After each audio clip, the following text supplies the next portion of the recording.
Hello and welcome back, ladies and gentlemen, to episode 24 of the Historical Humans podcast. My name's Justin Woods, and I'm joined today by my fellow long term co host, Colum Coleman. And today we are going to get a little festive here. We're going to get a little ooky spooky skeleton. It's Mhm. Halloween coming up, so we figured, It's Halloween the day you see this first, if you see it the day it comes out. ooh, Gotta love timing. So yes, naturally, we decided since we're going to be airing on Halloween, we should talk about Halloween and this where is Halloween Halloween. comes from. Ooh, So, spooky. I am the Great Pumpkin Charlie Brown, and let us begin. So, to jump right into it, we're going to be talking about a lovely little thing called Samhain, which is the Celtic precursor holiday for Halloween. We are going to, as Justin dies slowly in the corner. I thankfully muted myself, so nobody at home should hear that. Okay, good. Anyway, as the zombies continue to harass him, we we will be talking about this lovely little Celtic precursor holiday of Samhain and sort of how it morphs into the Halloween we know and love today. Now, it is important to note, as we discussed in our little pre-production meeting, that when we are talking about Celtic here, we will primarily be focusing on the Celts of the British Isles, as that appears to be the place in which this tradition endured the longest. Celtic does also refer to a number of other places, ranging from northern Italy to Spain to Romania to Belgium. And so we're going to be focusing on the British Isles, but Celtic, most sources and things seem to imply that this was part of a broader cultural trend and not just limited to the Isles. Those pesky Celts, they were everywhere. It's a rather prolific culture for one that wasn't a centralized imperial force. I will say that. I say that as you and I are both predominantly from that lineage. Yeah, yeah. Oh, God, Uh, beautiful ironies. yes, yes, we are. Yes, yes. I am from Ireland, the superior version, and Justin is, I believe, Scottish. I, from the motherland. As I Mhm. just insult every Scot who's watching, I apologize. Yes, you can like the video to send Justin to Australia. Hey, I'd like to go. Anyways, now give us the origins of this. Where does it originate? What? How do you even pronounce it? Let's start Yeah, there. so it is pronounced Sawin or Soen. Wonderful, lovely thing. It is not even remotely spelled like that in terms of English phonetics, probably because it's not an English word. Yeah, it's spelled Samhain, which Yeah, I came to and find out that it's yeah, not. I yeah, apparently can't speak English, but yeah. it's not There, pronounced like that in English either. yeah. There are going to be a large number of Celtic words that will come up today. We will do our best to pronounce them as we can. However, most of our pronunciations are going to be just based on the letters placed before us, as we do not actually speak any form of Irish or Scottish Gaelic, which would be the actual language in which these words are from. Yeah, I unfortunately skipped that class during Yeah, school. I didn't yeah, attend my okay. Gaelic classes. Yeah, I got a dictionary in back for this, but that's about it. I have no pronunciation guides, so that is unfortunate for me. But anyway, this holiday was held on October 31st and November 1st, as November 1st was considered to be the new year and the beginning of winter. And the reason we say it was held on both October 31st and November 1st is because the Celtic Day during this time began at dusk, which meant that when the sun went down on what we would consider Halloween the 31st, was technically the moment that November 1st started for these people. So it's, the days for them sort of bridges days for us, because in the modern world the day begins and ends arbitrarily at midnight. which something we also talked about prior to booting up the podcast today was also how those 2 days in particular share a lot of particular meaning across different beliefs in different regions. And Yes. the connections go even just beyond that, but we can dabble our toes into it, test the Yeah, well, waters. yeah. Let's get into it. We can get into more of that later. I did not. Yes, I unfortunately did not research some of the things that Justin did have questions for in our immediate pre-production meeting. It is so unfortunate for us, but that is Halloween, Day of Sprites and Surprises. So with this lovely little holiday, uh, it is the point at which the world of the gods is made visible to humanity, the dead have power, and spirits return from the grave to play many dangerous tricks on humanity. And when I say tricks, um, I'm talking like reality TV endangering your life level of pranks here. It's just a prank, Uh, bro. we the there is this persists into the modern trend of Halloween up into the 20th century of people doing things like breaking into your house and placing all your furniture on your roof. It's funny for everyone but the guy who's got to get it down. That is incredible. Uh, all pranks are naturally blamed on the fair folk, the fairies, particularly a group, if I may jump ahead just a little bit, known as the Sids. They are called the Sids or the Sid folk because they are the Asid, who were the basically the people who live in the Hollow Hills. So these are your traditional fairy queens and queen mob style fairies, you know, winged, elven, and very temperamental. Da, da, da, da. Certain rituals had to be performed and observed in order to survive these tricks.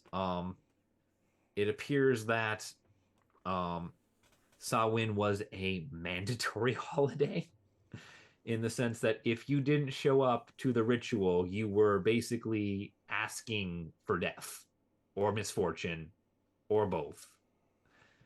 It was basically you're going to get a year of bad luck if you don't do X, Y, and Z. So you were pretty well incentivized to want to try and participate, huh? Yeah, yeah. There are a number of things here.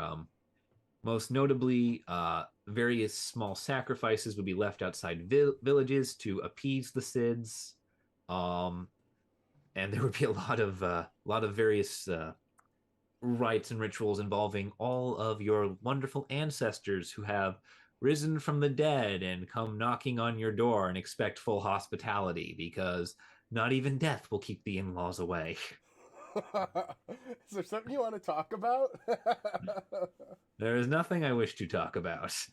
But the interesting thing, and I guess this is where I can kind of jut in, is it shares a lot of similarities with the Mexican Day of the Dead, Dia de los Muertos, because you have spirits coming back to visit. Now, the Mhm. difference is they're not showing up to your house, they're showing up to where you have the altar, the ofrenda, and you would have foods and things that you would share with the spirits. Mhm. And it's kind of similar to the sacrifices. I don't know, Yeah. it's one of It's those cultural well, things. yeah. Well, I can't speak on the independent invention of a spirit holiday, nor can I speak on the fact that both of these holidays were heavily Christianized following the introduction of Christianity to their cultures.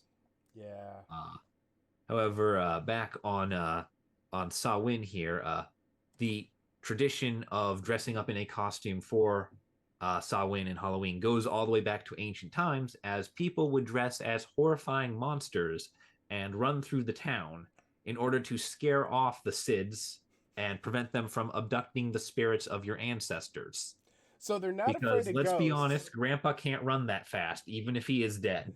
So they're afraid of monsters, but they're not afraid of ghosts. They kidnap ghosts, but they're Yeah. afraid of monsters. Yes, because these are fairies. All right, they are here to. Fairies are known for stealing human souls. A ghost is a human soul. It's literally a free meal without the protective meat suit around it. Okay, okay. So it's like Lord of the It's Fairy. like that. It's like fairies Hmm. want to steal souls.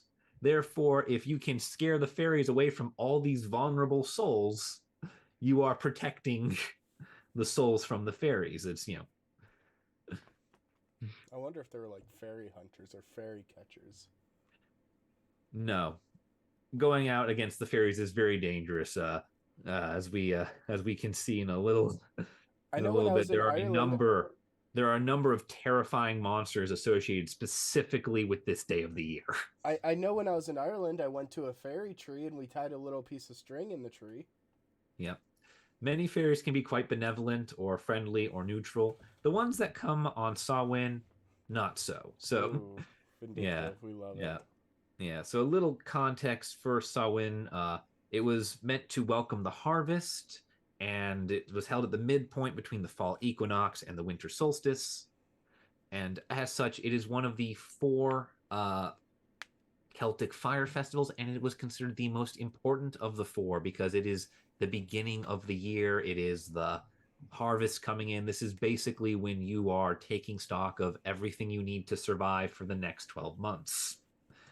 Uh, quick rundown of the lovely little fire festivals that we have is there is Imbolc, which is winter turning to spring, Bethane, Nice. which is spring turning to summer, Good option. uh, Lu Nasad, which is summer turning to fall, Okay. and Samhain, which is fall turning to winter. And one of the funny things I found about this was Lu Nasad was the only one there I had an actual phonetic breakdown of. Well, not phonetic, but just what's it called when you find meanings for words, breaking them down to their root meanings. Like the root word or like the origin word? I don't know if it's origin word or whatever, but like if you can break down a word into its various parts and like look at where they came from, Yeah. whatever that's called, Okay. The whatever that English major the stuff is called. etymology of the word. Yeah, etymology, sure, because Um. we have Lunasad, and it's just like hang on, it's the god Lu, Lu of the long spear, yay, the sun god, he's here. So now I think it should be important to highlight that these four Celtic fire festivals should not be mistaken for the tragedy that was Fire Festival. Yep, I don't even know what that is. I don't care to know what that is. It was a concert in the like Caribbean for wealthy people and wealthy Oh, influencers, and it was just an utter disaster. is that what that was called? Yes, it was Fire I've Fest heard of with a that Y. train. Some great Train. documentaries about it on Netflix Yeah, and Hulu. these are Celtic fire festivals, and the reason they are called fire festivals is because the fires in your home would be left to dwindle and burn out, and then that night there would be a massive communal fire that would be built via this ceremonial wheel that would turn and generate the fire through friction. So they're turning a massive wheel while chanting and praying and making sacrifices of cattle in order to protect themselves against the fairies and ensure a good coming year. Interesting. And everyone would take a piece of this fire from the wheel, bring it to their home, and relight their hearth with it as this big sense of communal unity and the singular flame. And there's a lot of symbolism, particularly sun symbolism, involved in the wheel. Naturally, the fairies are coming out at night, and you've made a giant sun in the middle of town. So, one question I have is when they take the flame and bring it home, is it something that they have to continuously keep that fire going? Or is it something that is like a quarterly thing where they bring it home for that one night and then It's go about the uh, rest of their year? I believe you typically go about the rest of your life. The idea is that you are all as a community reaffirming your bond and relighting the fire from the same flame. A lot of interesting It's symbology too with the wheel and there, with the yeah, cyclical and yeah. Yeah, Light. there is no like mandate that your fire must never be put out in your house at any Like, was time. it the first eternal flame? Like, if No, your no, flame burns out, you are no longer a part of this community. no. This is not the this is not the Temple of Vesta in the city of Rome. This is literally ordinary people's homes.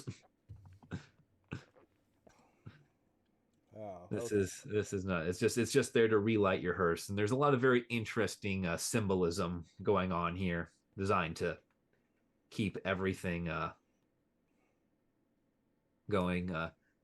There's some lovely things indicating that Samhain itself lasted 3 to 6 days.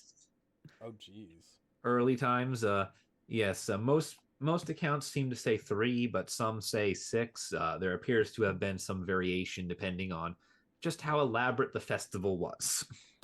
Now, what would they do during those 3 to 6 days? I can't imagine being in Ireland and Scotland. And it's a festival. People get to drink at festivals, Justin. It's not alcoholism.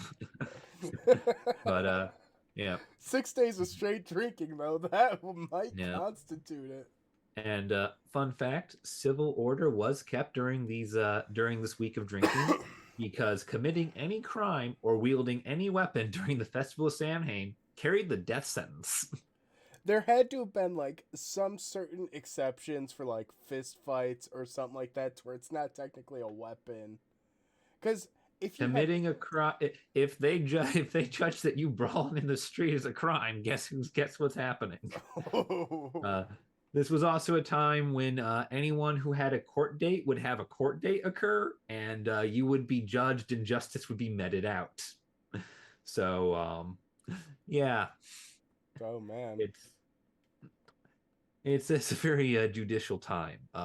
In Ireland specifically, there was an interesting tradition of you would build a throne for the leaders of soldiers, for like commanding officers, and they would be allowed to sit on these fancy thrones during the festival. Um, Ancient Ireland has a very strong warrior culture at this time. Um, uh, Probably something to do with the fact that the Irish are commanding Irish soldiers and nobody else. Makes it a lot easier to take pride in the military when it's your military. I feel like that's a slight barb, a little jab there. Mm-hmm. Yeah, yeah. Those of you who know the history of this region will know what I'm talking about, and those Hey, of you who don't can leave it unsaid. the only thing I will say to that point is one of the greatest commanders of the British Navy was Irish. Yes, there's a great many things like that. Good As old Duke we of can get Wellington. we can get into we can get into a lot of we can get into a lot of ethnic pride surrounding these islands if we really wanted to. I hit a hot button. Yeah, we can get listen listen. The greatest British pirate was also Irish. If anyone wants to know how I get under Colum's skin, this is Grace how I do O'Malley. it. Grace O'Malley is my name. My tale now I will tell. Oh God, yeah. Yeah, but Anyways, anyway, moving on. So we've got there's a lot of there's some this is early Samhain. We have a lot of very fun what do we call it? Symbolic cultural rises, and what's interesting about it is some of the sources I looked into seem to indicate that these fire festivals may have even predated Celtic Britannia, like the British interesting. Isles. These are very old. Some of the general symbology and practices don't quite make as much sense in the society that they are in, which usually indicates that they are borrowed from a previous age. Which, given how many different people seem to invade Ireland in the Irish Book of Invasions and Irish mythology, does seem to indicate that like Yeah, no, these islands are facing wave after wave of people that just sort of show up there and settle. Look, if you've never been, they're very beautiful islands. 10 out of 10 would recommend Yeah, settling there, yeah, but just maybe not forcefully yeah, this time. They've had yeah. a few too many of It's that. it's enough. But some of the less savory things that live in Ireland and England and all of the Isles that get to come Fairies. out during Samhain is our next lovely little topic. Is we get to talk about the monsters of Samhain. These are the things that have risen from the lands of the other world, from the underworld, from the gods, from the hollow hills, to basically terrorize you on this fateful night. Uh, First up is a rather personal favorite of mine, known as the puka. I love the puka for its versatility and apparently sheer ruthlessness. Uh, Simply put, the puka is a shapeshifter. Um, and it takes the harvest offerings. It can be bought off, and those are about the only two things anyone can agree on about what a puka is. Um, Pukas alternatively have hair or fur. They are alternatively black or white. They are alternatively able to transform into variety of herbivoric animals or hideous monsters. Some accounts indicate that they could specifically only turn into very old men. Interesting. That's a very specific one. Yes, apparently the fear of old people out after dark is a very real one. Um, I'm guessing they didn't know Grandpa had Alzheimer's. Grandpa, what are you doing in the field? He's a fairy. There's a lot of See, a lot of things. All right, you my want you want to go for the next creature? yes, which I think is one of my personal favorites due to the sheer imagery of it. It is Mm-hmm, Lady Gwyn, mm-hmm, and she is a headless woman dressed in white, mm-hmm. and usually is accompanied by a black pig. So you've got a headless woman in white that's accompanied by a black pig, and usually chased travelers after dark. Yep. So you be hopping along your own merry little way, and you look behind, and there Yeah. Yeah, there's a lot of things that chase she you. is. Lady Gwyn is one of the strangest out there, which is kind of saying something because we have nameless. We have the puka that turns into everything, and well, it's just going to keep escalating from here. Because next up, we have a very fun one. We have what is essentially the source inspiration for the legend of Sleepy Hollow. We have the Dullahan. The Dullahan are impish creatures that appear as headless horsemen that carry their own heads with them Ooh, and will basically run you down. They ride horses whose eyes are made of pure fire. that's awesome. Yeah, so basically we have the Legend of Sleepy Hollow meets the Nazgul, and it goes about as well for anyone who meets them. These things are the omen of death. Anyone who sees them is fated to die. I, that's really, it's interesting imagery. I could see it being very terrifying. I could see that imagery being a good omen of death. But then that also just leads me to think if it's an omen of death, how do we know about it? Who said the death was instantaneous? That's true, but It's a it, is it like it's a cre- a delayed it, satisfaction thing? Well, here's the thing, Justin. I'm going to go to another creature of Celtic mythology, the banshee. The banshee, when you hear it shriek, is an omen of death, and to hear it shriek means that you are going to die soon. So within a short period of time of hearing a banshee, you will die. Hearing the banshee does not kill you. It is not a gorgon where upon encountering it, it kills you. Mm. No, it is a warning that death comes for you. Oh, that's These these creatures are less killing you and more a warning that death is on your door. you know just that concept in itself, like, let's pause and just focus on that for a moment.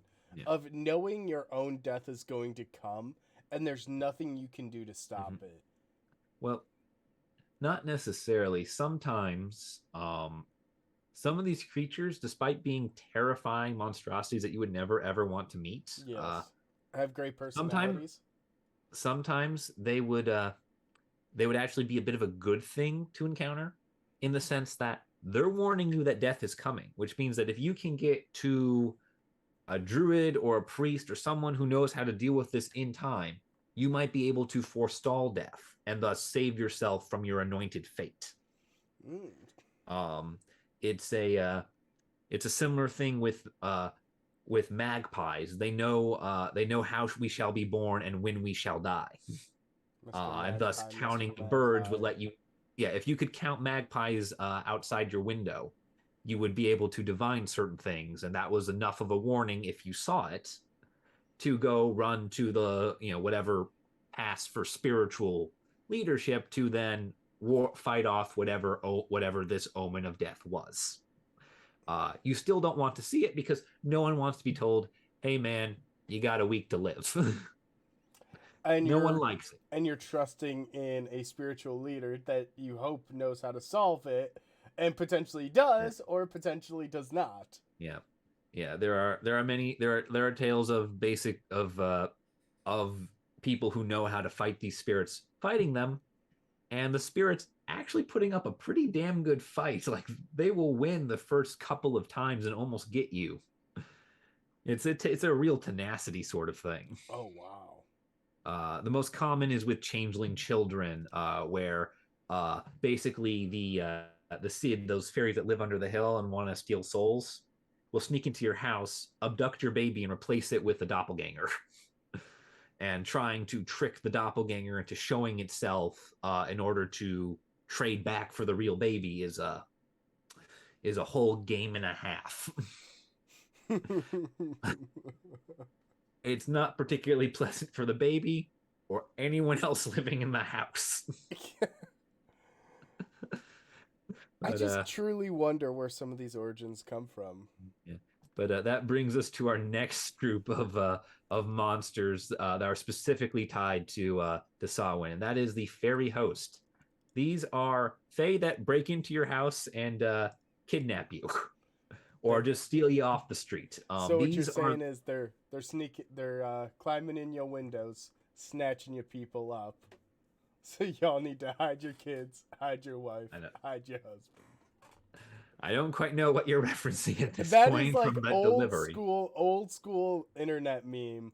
It was someone who's had That someone break into was their house, and it was this dude like talking really sassy, and then someone auto tuned it and made a whole song about it. yeah, Antoine sure, Dobson, I think his name. but yeah, but basically these are fae that basically hunt down and kill people, and steal their souls away and steal their bodies. And, just it's the straight up kidnapping. These are the things where you're also putting the cakes out for, and you're running around in the scary masks and other such costumes and outfits to prevent them from abducting, grandpa's spirit. These are the things that you are fighting by dressing up in a hideous costume. Um, Fun fact: people still go missing. Doesn't always work. Then finally, we come to the slough, which are interesting because there's only really two bits of information I could find on the slough, and that is the slough are the ones who enter your house and steal your soul while you sleep, and for whatever reason, they must always come from the west. Don't quite know why that is, but the directional thing appears to be some sort of limitation, some sort of fairy rule that would essentially allow people who are in the know to combat them. In the sense that, like, you don't leave the door or the window open that's facing west, and then they can't get in because they have to move on the west to east axis. It's It's like interesting.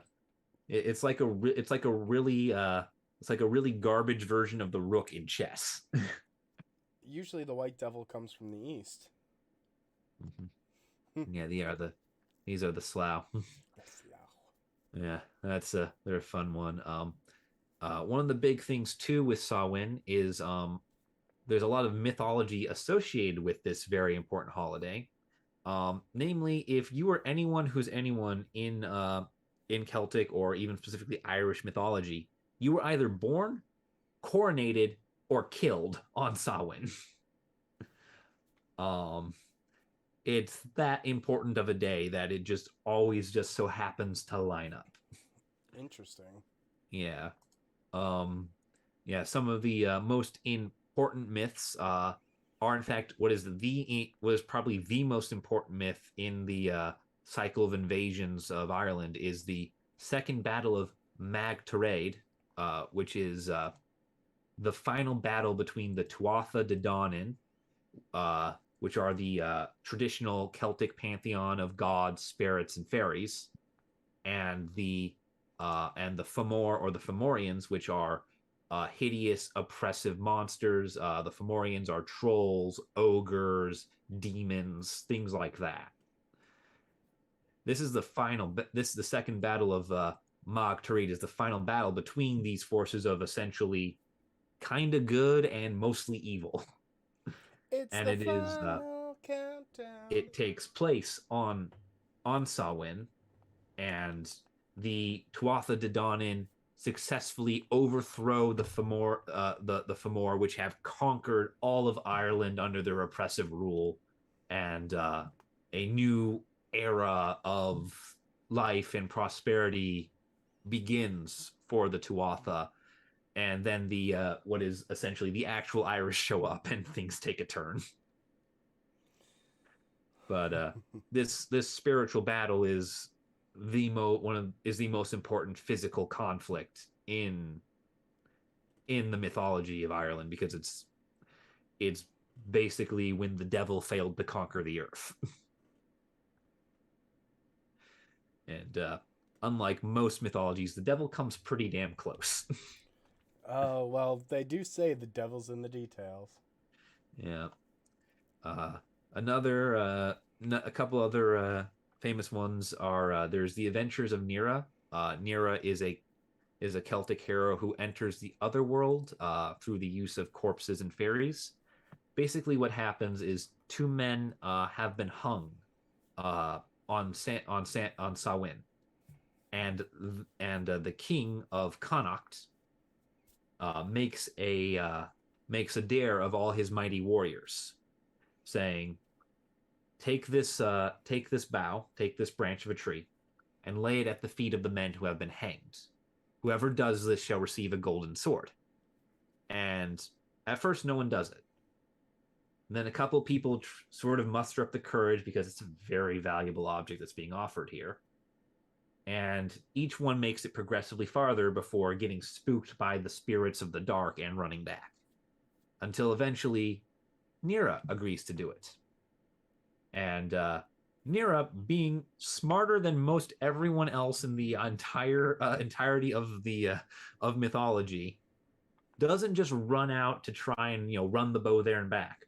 Nera dresses up in full plate armor, arms himself, and marches out.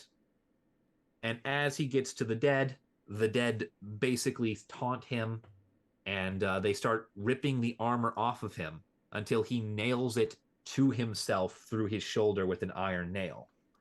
Because the fairies can mess with the leather straps on his armor, but they can't mess with the iron of the nail.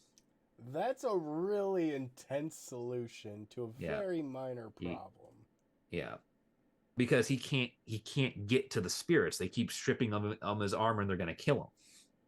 Yeah, So he nails it there.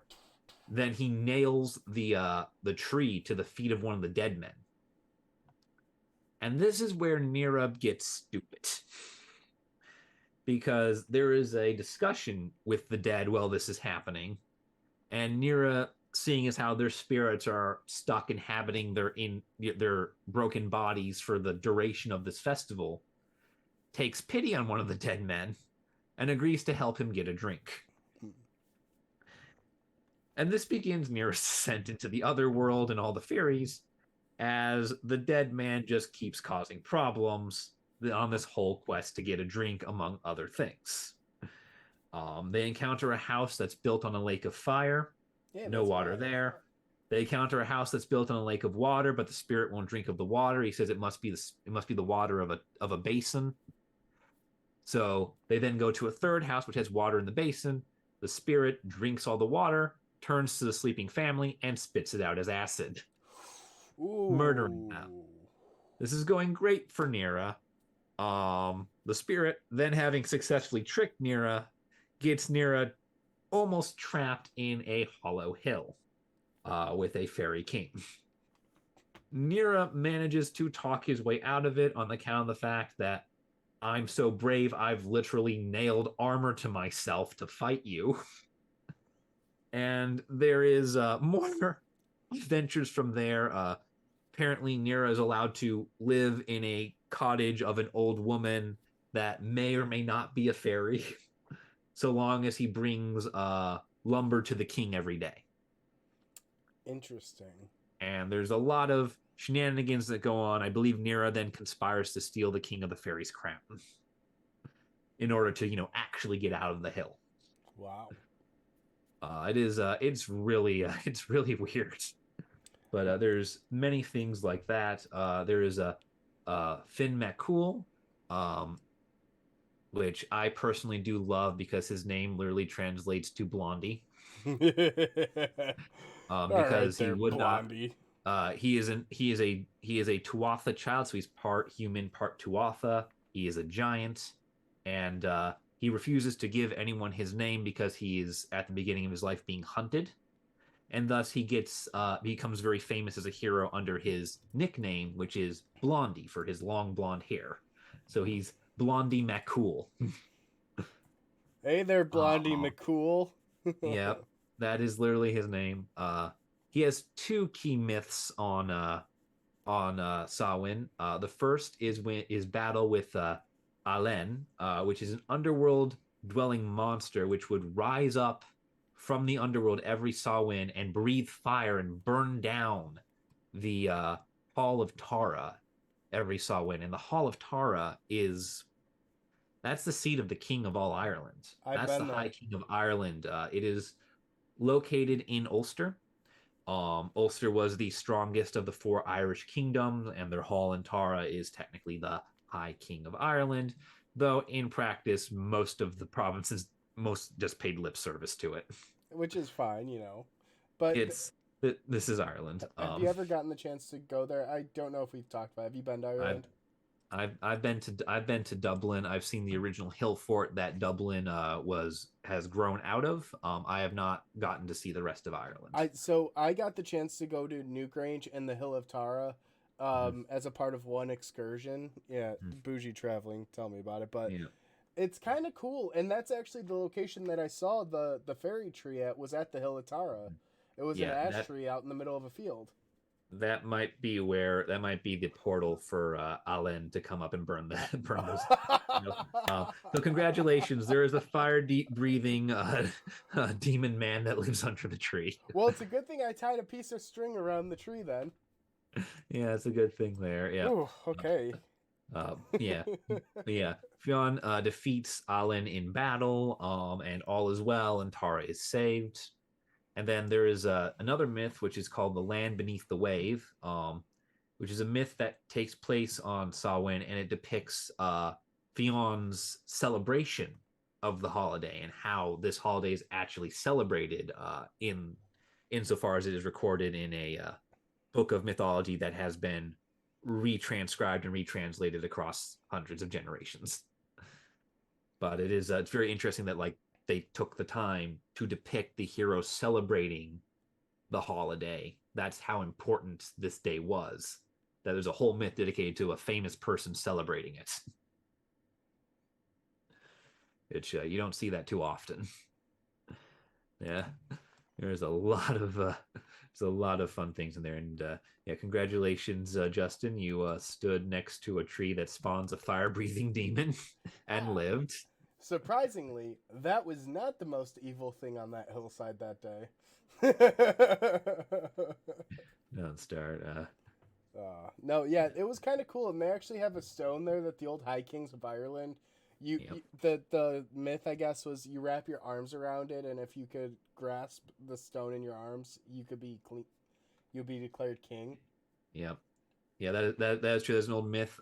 In fact, with the Tuatha De Danann, part of the reason why there has to be a second battle of Mag Tareed is that the true born prince of the De Danann of the Tuatha, um, he loses his arm in the first battle, and thus because his arm is now an artificial prosthetic, he is considered unfit to be king because technically his Oh. biological arms no longer wrap around the rock, and this political turmoil gives the Fomorians a chance to really rally and take over, and and of course the trueborn king rises to the occasion, rallies his people at the last minute, and overthrows the Fomorians with the understanding that he will appoint the next king, and that will be the end of it because clearly we keep fighting each other and this is going poorly.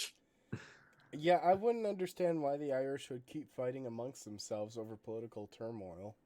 It's I just yeah, can't seem to it's grasp a that. very Celtic thing, Scotland, Hey. and that's how I get under Justin's skin. This is a tit for tat episode. This is why we need a third person to This help is with why we need other people here. Put your applications in the description. I don't know. Hey, Uh, but nothing lasts forever, and as time marches on, Samhain evolves. Particularly in the Middle Ages, we see some new practices begin to introduce, namely Somnonagins, which is a rural tradition where instead of a communal bonfire at the center of town, you light a bonfire at the border of your property, and that's your personal bonfire. Uh, these were used to stop the witches and the fairies from coming onto your lands. Once again, Fae folk come out at night. They tend not to like representations of the sun. but see, that's also where I like the origins of the jack-o'-lanterns, because that also started around this time, and Yep. it didn't quite start with pumpkins, Uh, unfortunately. It was actually turnips filled with coals and hung from sticks on string, or string sticks with strings. They're hanging from the yeah. strings on the You stakes. put a stick in the Yes. ground, you tie a string to it, you carve this little turnip, stick coal in the middle, Yes. light it on fire. Um, But have you seen them? Have you seen the depictions of those carved turnips? I have not seen a carved turnip in real life. No. They are mortifying. They are Yes, it is. so creepy. Like It pumpkins are is. the PG version. It is demon. Yeah. Yeah. The Irish do. The Irish make the switch over to pumpkins a little bit later. Probably because the pumpkin shell itself is more prevalent and less needed to feed yourself. God, I just looked up. If you're listening to this at home, just take a moment and look up carved turnip for Halloween, just so you know, you, and we're all you, on the same page. It is. you don't want to see it. Oh Um, golly!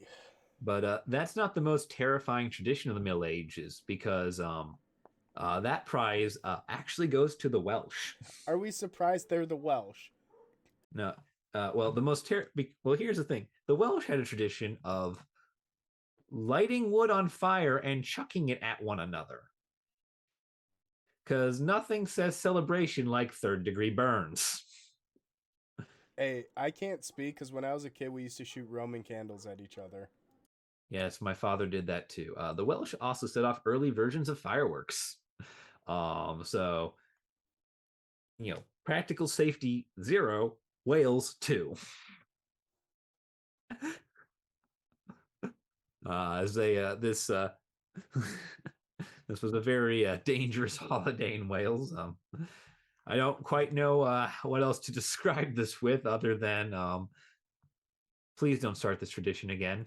Are you Please do kidding? not do this at home. Colum, we've both lived in the southern United States. During the 4th of July is almost a identical representation of this experience.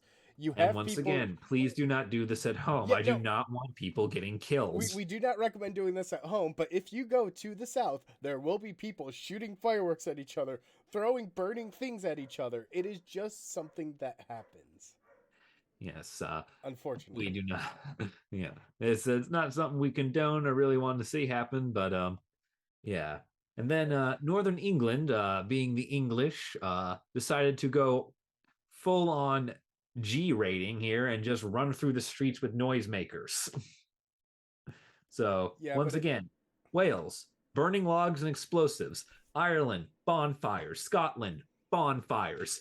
England, to woo, be fair, noisemaker. that is pretty English to just make a ton of noise and fuff on about your own business.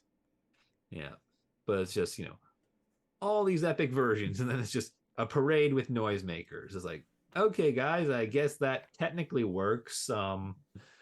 But see, English fairies are a lot milder than the rest. now, as if that wasn't the greatest part of this whole section, I love the name of the next segment, which is Dumb uh, Supper, which yeah, ancestors were invited into homes for dinner, and children played games to entertain the dead. The mm-hmm. adults updated the ancestors on the events that happened within the past year, and doors and windows were left wide open so the dead can come back in and enter. Yeah. They're meant to eat cakes that are left out for them, so that the dead can get once again, the same sacrifice that applies to the fairies applies to the spirits. Also, apparently, being dead will not stop your mother from asking why she doesn't have grandkids. Also, my question is like, what if you move house? Do I they know assume the that? dead know where to find you. Or I'm do not they sure keep about going to this. the other This house? is listen. This is medieval. This is medieval and pre-medieval society. So Oh, most people are pretty tied to the land. You are living in the same building, the same room, even the same town. You do not move around at all. Almost.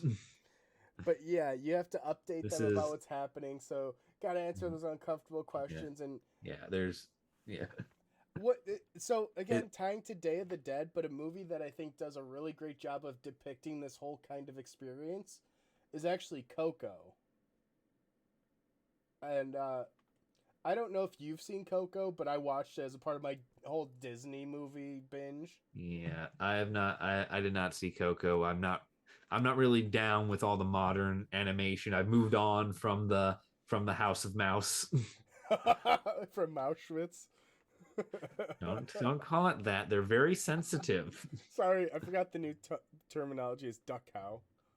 Yeah. Um, Anyway. l- Anyway, those are back on actual the things for those who wondering.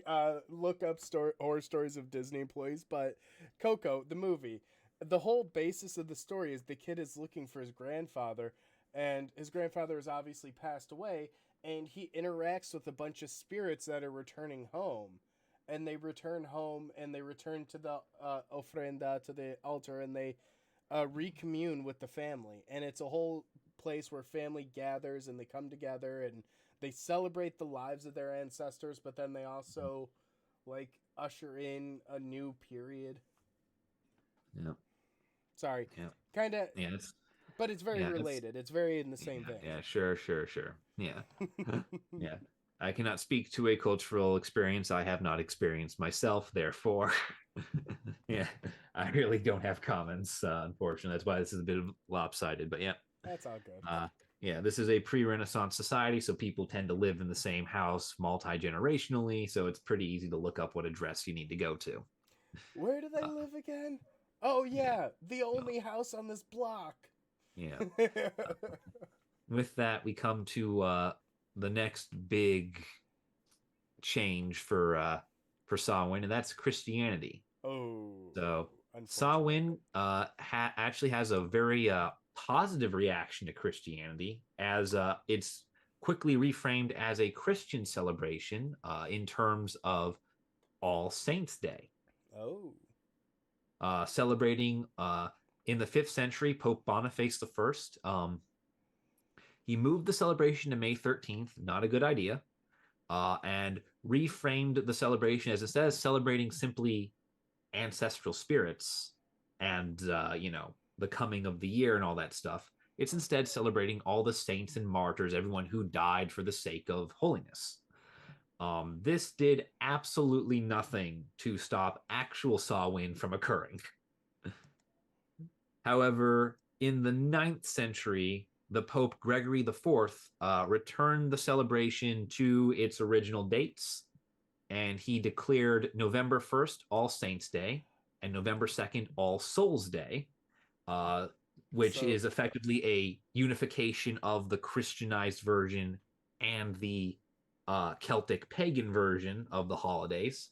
and this is And this also turned October 31st into All Hallows Eve because the Christians are operating on that midnight turnover calendar and the pagans are not. So the celebration has to include the 31st, or else you're not technically celebrating on the same time scale. so that's actually where the connection comes in between what I was talking about and what you're talking about. Yes, this is Because this is that link that yeah, you've been waiting for. oh, finally, Yeah, there's the payoff. yeah, yeah. And All Hallows Eve is the old Englishy term for Halloween, Oh, so and we're this is finally leveling up. yeah, We've leveled up to Halloween. yeah, and this is where the existence of Halloween begins. It was a Christian. It becomes a Christian holiday with a lot of the original pagan practices, jack o' lanterns, costumes, running around, trickery, and the whole a lot of sweet foods, the cakes and stuff. That's original Halloween. Is there's cake, you run around in the costume, and you perform semi-lethal pranks on one another. Only semi lethal, though. That's an important distinction. Yes, once again, the Welsh with the fire. Look, Please stop. we learned. Most of your homes are made of thatch at this point. Please, I beg of you. Maybe it's just a conspiracy by the thatching industry of the time. No, no one, no one 13th wants to century conspiracies. thatch or not. No one wants to reshingle 50 roofs in a week. Unless you're making thousands and thousands of coins. It's not worth it. Halloween was brought to America in the 19th century by Irish immigrants, and trick or treating, which we have today, is actually derived from Irish and Scottish traditions specifically. These were traditions that occurred on the night leading up to Samhain or Samhain, not Samhain itself, which is probably where some of the original texts say 6 days, because for the days leading up to actual Samhain, you were doing these other preparatory celebrations. Um, and this Scots Irish tradition consisted of people putting on the costumes that scared off the fairies and running door to door to sing songs to the dead until you gave them cake to go away. So you are literally annoying the hell out of your neighbors for sweet food. Well, that's where the Welcome to whole trick or treating. trick or treat. You're gonna give me candy, or I'm going to Now it It's evolved to the egg the house, it's was it that's what's the figgy pudding mugging, where like they're demanding figgy pudding. If you don't have it, they make you sign your car away. What? There's a College Humor sketch where the Christmas carolers show up singing "Give us some figgy pudding," and when they say we don't have any, they say, "Well, then sign over your Chevy, So just a or things hostage will get real." situation. Oh my god. And they just basically mug you. welcome to trick or treating, guys. As someone who is a former retail worker, having to listen to the same songs for 3 months a year is awful. So I can imagine Yeah. someone just standing outside your door constantly, over Yeah. and Yeah, over. yeah. You literally give them cake to leave, and they better not come back. Leave, you bastard children, leave. Yeah, I think this is the adults doing this. Why can't adults trick or treat now?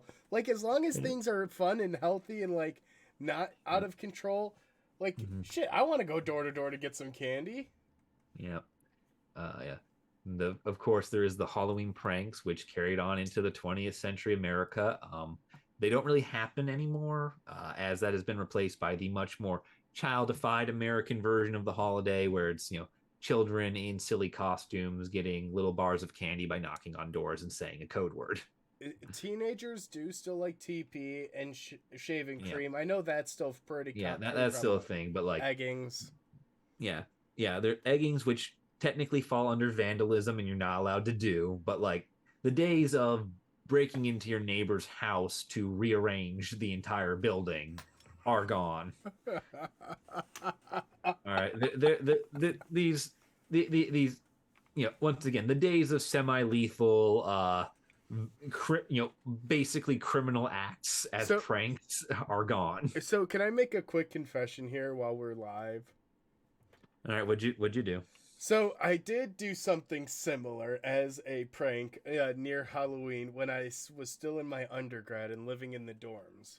One Yeah. of my friends always, always, always left his dorm room unlocked. It didn't matter when or where he was. His room was always unlocked. So Mhm. I didn't rearrange everything and I didn't put it on the roof, but I adjusted everything by about 2 inches to the left. And it was just enough that he didn't recognize or realize it. But he kept complaining about how many times he's like tripped over something or stubbed his toe. That is, yeah, that's wonderful. Thank you. You moved Dwight's desk 1 inch closer to the to the bathroom every time you left. It took him like 2 months before I finally admitted what it. You like that too much. For those of you who can't see Justin's face right now, he's completely breaking down. Look, He has no guilt. that has to be one of like the single evilest things I've done. And it's Mhm. just the reason I think it's evil is it's just psychological. You're just messing with someone's psyche at that point. Yeah, Ugh. yeah, yeah. With that, we're coming into Halloween as it is today. So there are a couple different versions of Halloween today, and we're going to talk about some of the more ones that are a bit more interested in the older ways, I guess. First, so we're going to talk about first things up is the Wicca movement.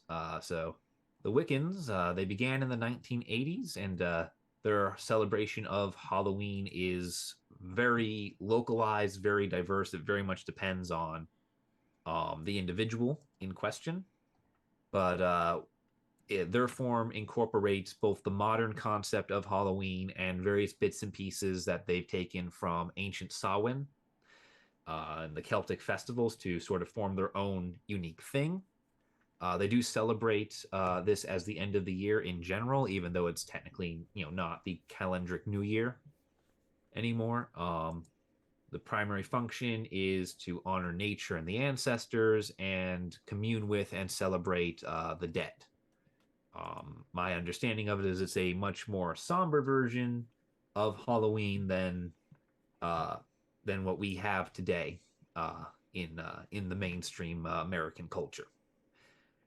The other big group to talk about are the Irish Reconstructionists. These are um, pagans who embrace the Celtic traditions of Samhain in an effort to faithfully reintroduce the original form of the holiday into society. Their celebration of Halloween is the celebration of Oche Shamna, and this particular version is a celebration of the union of Tuatha De Danann, known as Dagda, and the river Unis. It's a very important mythological marriage that, like many other things, occurs on Samhain because everything in Irish mythology occurs on Samhain. um, the celebration that Irish Reconstructionists used is they place juniper decorations around their homes and they build an altar on which they hold a feast to honor their deceased loved ones. So it is a celebration of the dead. Uh, Again, more somber than the traditional modern American Halloween that we have today. But the key difference between the Wiccan and the Irish Reconstructionists is that the Wiccans will use modern aspects of the holiday, whereas the Irish Reconstructionists try to go as far back as possible and only use traditions from that time, which I can't say either effort will be particularly successful. It's kind of an interesting take though because you have like basically the Mhm. Old Testament Mhm. in the Mhm. original Mhm. traditions, and then you have the people who celebrate the new stuff and kind of takes a modern Yeah. twist. It's like Yeah. arguing whether you should go with the original Yeah. version or the Yeah. remix. Well, the idea is, that like, do we take bits and pieces from both? Do we do just the new? Do we do just the old? And that's kind of the three divisions between modern Halloween, Wiccans, and Reconstructionists. Um, the biggest issue I know for Reconstructionists is just the simple fact that we are always going to be relying on an incomplete set of data for any largely extinct cultural practice, especially one that is as ephemeral as Samhain, because there's not really a major archaeological footprint for lighting a bonfire and running through the streets wearing a mask. I don't know. That The tends British not to still leave celebrate behind. Bonfire Day. Yes, but I'm saying that tends not to leave behind major Oh, come on. archaeological You evidence. you've got to give me that. That was a good one. Cuz the I did not. You Bonfire Day, V for Vendetta, the gunpowder plot. Come on, give it to me. I can't. I can't give it to you because it didn't land. Doesn't Oh. doesn't matter how great the plane is. If you miss the runway, you miss the runway. All right, so go ahead and make your joke now. You've Yeah. been waiting this whole episode Yeah, to since we come have down this. to Halloween today, we have American Halloween, which is, the non-religious ceremony many of us know and love. Classic trick-or-treating, door-to-door, spooky decorations, almost no religious concept whatsoever. Mm-hmm. And there was one very fun thing about Halloween today that I feel ties Samhain and modern Halloween together very beautifully, and that is Samhainophobia, which is the fear of Halloween, or as I like to call it, the one thing every horror movie sequel character should have, but doesn't. Uh, There's my joke for you. on that terrible bombshell, thank. Happy holidays. Not everything is a bombshell, for crying out loud. He does All not like right. my exit, my outro. Anyways, thank you guys for watching. If you enjoyed today's podcast, be sure to leave a like down below. If there's a topic that you would like to see, be sure to leave a comment. And don't forget to subscribe so you don't miss out on any of our future episodes. Thank you guys for watching, and we'll see you in 2 weeks.